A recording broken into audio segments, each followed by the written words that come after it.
why sometimes the most productive thing is to wander. A year ago on a warm spring day, I went for a walk with my phone in my pocket and the quiet intention to record something for my podcast. I had no plan or script, no real idea of what would come out of my mouth.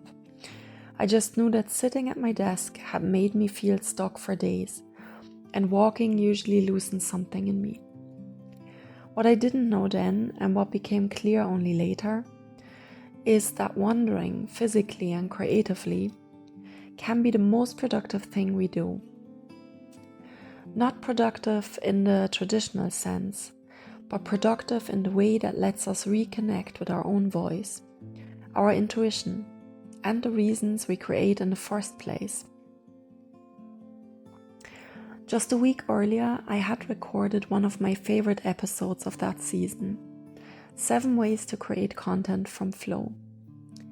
It's not my most popular, just my personal favorite at the moment.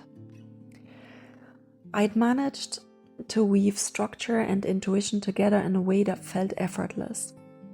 I had planned the main points, but I had also allowed myself to speak freely around them.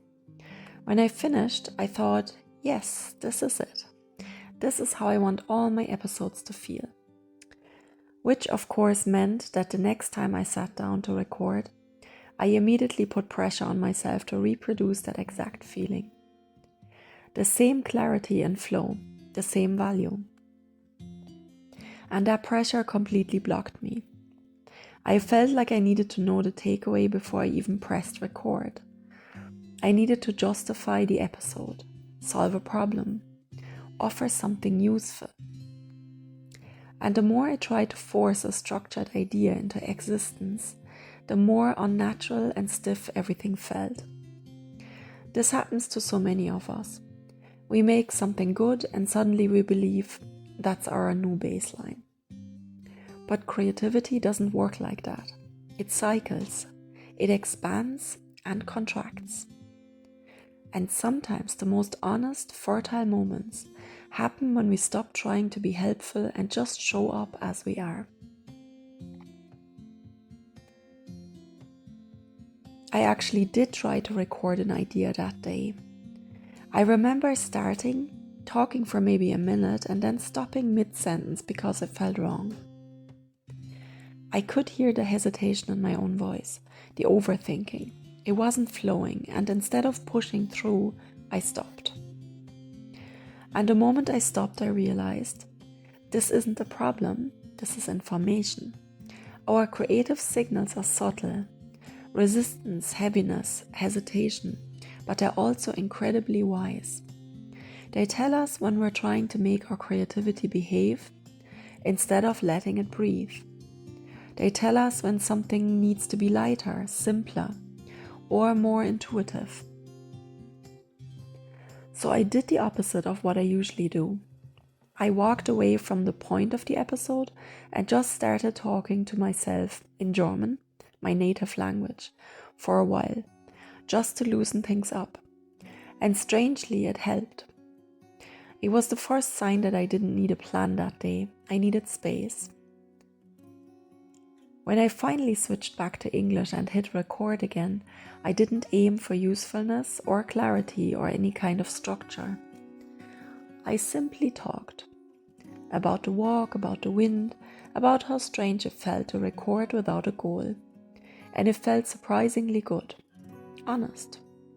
And that honesty was exactly what I needed at that moment. Intuitive creativity isn't something you summon by force. It shows up when you give it room to breathe. When you stop trying to lead the process and let the process lead you for a while. Talking without a plan allowed me to hear my own voice again. And sometimes that's the most productive thing any of us can do. Wandering helps in a way that structured productivity can't. It lowers pressure, it clears mental space, it reconnects you to your own voice. It tweaks your perspective just enough for ideas to start flowing again. It reminds you that creativity isn't something you control. It's something you cooperate with. When we wonder, we're not wasting time. We're composting. We're letting the scraps of thoughts break down and turn into something richer. Sometimes the best ideas don't arrive on command. They bubble up quietly while we're doing something that doesn't look productive at all. Here are a few ways you can try it too. Go for a walk without a destination.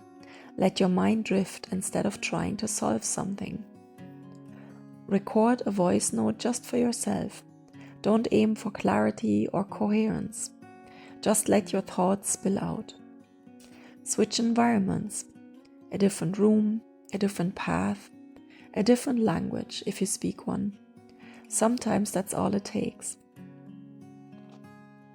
Experiment instead of optimizing. Try new things with the mindset of let's see how this feels, not I must get this right. Give yourself 1 or 2 wandering sessions a week.